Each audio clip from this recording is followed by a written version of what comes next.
Tigres caladois face aux Lionceaux franc-comtois, lesquels sortiront vainqueurs de cette confrontation. Leur repêchage en national que assez tardivement suite au déboire de Niort. Un bon ballon sur la barre pour Fortuné, un petit peu surpris Mathieu Patouillet. La montée de Fortuné, l'hésitation de Moltenis. Diakité qui va pouvoir provoquer, c'est bien joué avec la montée de Bastien. Deuxième poteau, c'est magnifiquement joué cette action de la part des Caladois. Est-ce que ce ballon est rentré? Non, dit l'arbitre.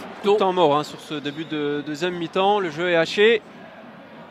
Ouais, c'est deuxième poteau, la défense de Valerio.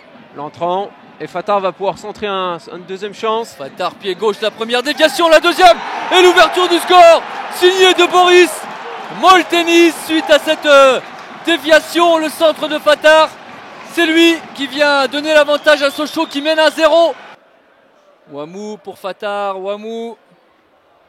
Voilà Noah Fatard qui décidément prend ses aises dans cette deuxième mi-temps. Un bon ballon, cette fois-ci pour Corentin Jean qui vient faire le break de volée. Impeccable dans la finition, Corentin Jean, ça fait 2-0 pour le FCSM. Diakité qui revient sur l'intérieur, il va s'ouvrir le chemin du but, pourquoi pas Diakité. La bonne frappe, mais quel but! Quel but de Diakité qui s'est tout fait tout seul sur cette occasion. Il est revenu dans l'axe, il a passé deux joueurs, il a encore l'énergie nécessaire pour aller chercher le petit filet de Patouillet. Et c'est terminé ici à Bonal sur cette victoire. Le voilà qui a essayé de contrôler le ballon à la lutte avec Calvet. Sébastien Reynaud, attention à ne pas jouer avec le feu le gardien du FC Versailles. Ballon perdu. Hugo Vargas Rios a accroché, mais le jeu se poursuit avec Cédric Makotougou qui a redonné ce ballon. Ah, quelle action, point de pénalty. C'était la panique dans la défense versaillaise. On aura l'occasion aussi de vous partager l'évolution du score sur les autres terrains un petit peu plus tard au cours de cette première période. On va laisser d'abord le jeu se poursuivre ici. Attention, il y a peut-être quelque chose à faire. Ikanga, la frappe croisée, celle-là, elle terminera au fond. Ce sont les Dijonais qui frappent les premiers. Giovanni Ikanga, 7e minute de jeu, ça fait déjà 1-0 pour le DFCO. Hugo Vargas Rios pour le tirer, ce corner. Dijonais à ras de terre. Marié, la déviation vers Yannick Chaïd pour le tir. Et ça sera au fond, encore un but Dijonais. La combinaison qui passe 2-0 pour le DFCO. Ils se sont parfaitement compris et trouvés, tous ces hommes-là en rouge. La déviation de Marié vers Yannick Chaïd. Le tir est dévié, mais ça fait maintenant 2-0 pour le DFCO. Mbemba est près du ballon. Et Romain Basquet a tiré tout de suite, la frappe. Quelle occasion. Allez, Maop pour Versailles. Il mériterait de revenir au score. Oh, quelle frappe! Oh, la réduction du score! Oh, le drapeau s'est levé, il était magnifique ce but de Jonathan Kodjia.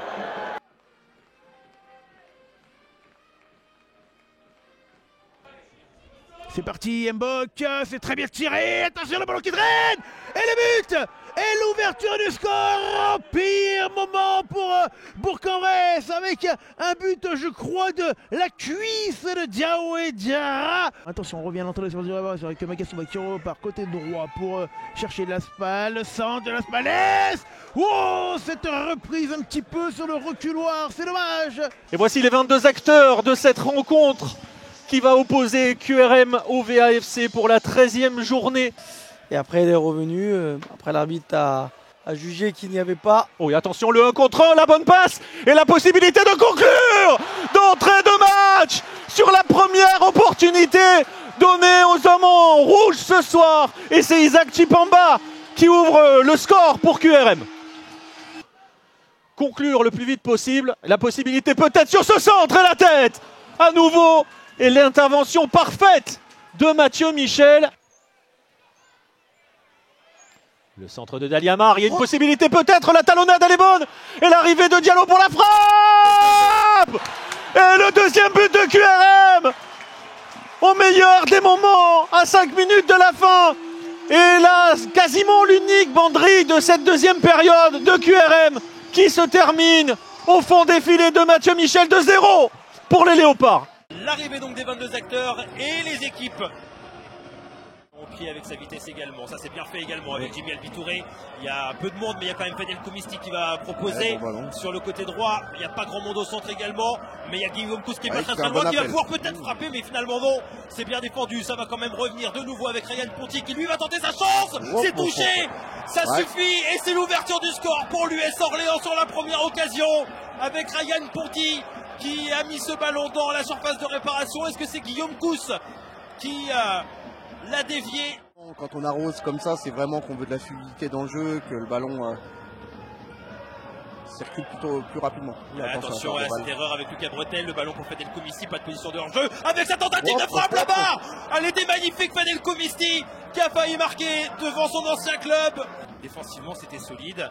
Maintenant, c'est un peu plus compliqué quand même. Ouais, c'est vrai que c'était une défense qui était plutôt imperméable, qui prenait pas beaucoup de buts. Et après, c'est bien fait. Oui, Fadel Koumisti qui va peut-être se présenter dans la surface de réparation. Et Koumisti, le ballon, ça va arriver derrière. C'est incroyable. Mais quel but marqué par l'USO. Pas de position de hors-jeu. Ça fait 2-0. C'est un récital. Ils sont en train d'apprendre le football. L'US Orléans 2, Le Mans FC 0, et c'est largement mérité. Attention à cette situation justement pour les Orléanais avec le ballon qui va toucher. Magnifique. Ce sera un nouveau corner, c'est Nicolas Kossi qui s'est bien employé là sur cette tentative signée Jimmy Albitouré. Allez, ça va être Aliochen. C'est travaillé notamment ça. Ouais. Pas... C'est quand même dans la boîte. Magnifique. Oh, quel but. Et ils ont l'air de siffler une faute. Ouais, position de hors-jeu en faute. Ouais. Jimmy Albitouré qui a tenté quelque chose. Ouais, pris ce cadre et... Est-ce que ce sera... ouais. Ah, c'était... Oui. Ici, c'était plutôt impressionnant. Oui.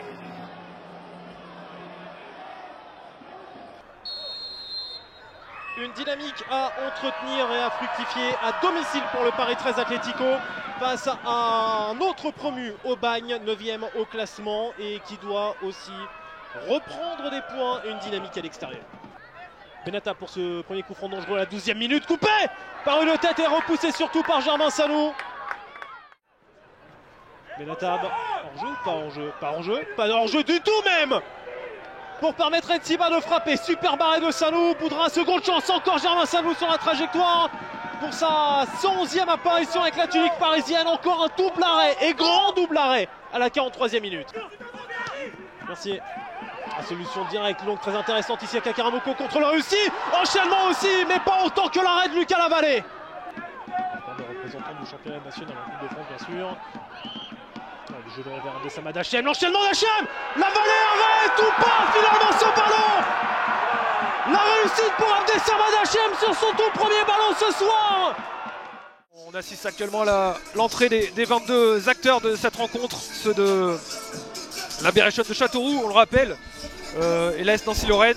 On rappelle le choc des extrêmes entre le leader Nancy et la lanterne rouge Châteauroux. On voit que c'est très mouvant devant, derrière, devant et au milieu, Sébastien avec Gomel qui n'hésite pas à revenir au milieu et à tenter cette frappe là. Magnifique frappe bien tendue de Benjamin Gomel. On a avantage en première mi-temps sur certains ballons. On le voit peu, mais les ballons qu'il a, il les exploite plutôt bien.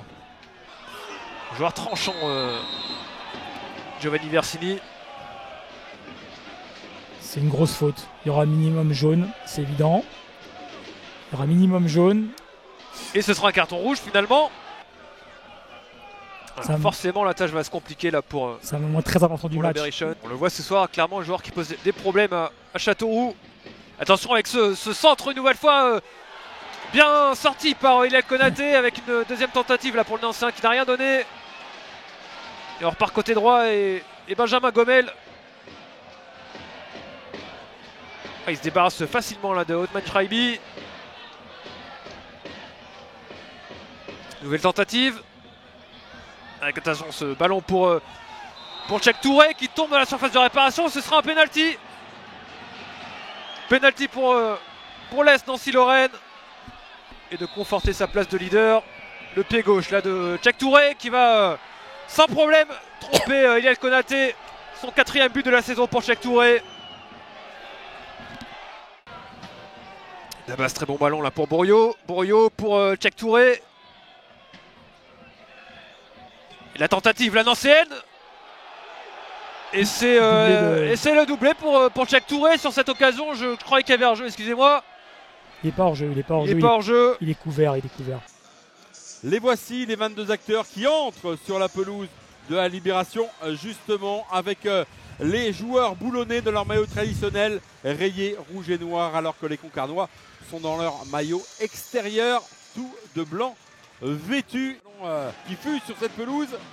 Mais Averlan là qui peut récupérer. Oh, attention, Averlan qui prend le meilleur sur Waïb. Averlan qui met derrière sur Thibaut Rambaud. Théo Epailly pour Jean Vercruis. Jean Vercruis qui pousse sur ballon, mais qui ouvre le score. Jean Vercruis a contourné Esteban Sales et du pied gauche.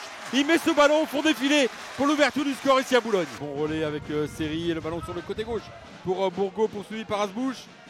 Adrien Pinault à la lutte. Adrien Pinault qui était peut-être un petit peu juste. Et derrière, Seri qui va tenter la frappe. Le ballon qui est sorti par Nathan Zohoré.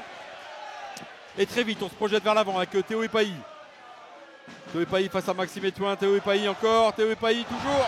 Théo Epailly dans la surface de réparation pour Thibaut Rambaud. Ah, Thibaut Rambaud pied gauche. Thibaut Rambaud pied gauche qui met le deuxième but de la soirée avec une fois. Même scénario. C'était côté droit, premier but. C'est côté gauche, second but. Théo Epailly pour Thibaut Rambaud. Et ça fait 2-0 pour l'USBCO. Waïb. Le centre sorti de la tête par Dabo. Il a écarté dans le jeu. Attention, Moison la frappe. Oh, Moison la frappe au-dessus du but de Yannick Pandore. De Waïb à côté gauche. Et Averlan qui aurait dû défendre. Position de piston. Bourgault qui centre. Le centre-tir au-dessus du but de Yannick Pandore. Kilt encore. Solution à gauche. Kilt toujours. Ah, Kilt, il n'y a pas de faute. Soukouna qui réduit l'écart du pied gauche. Soukouna qui trompe Yannick Pandore. Et ça fait 2-1. Pour Baptiste Moison. Attention, Gabriel Toutou qui va récupérer ce ballon dans la surface de réparation. Gabriel Toutou, l'arrêt parfait de Yannick Pandore sur cette frappe du nouvel entrant côté Concarnois.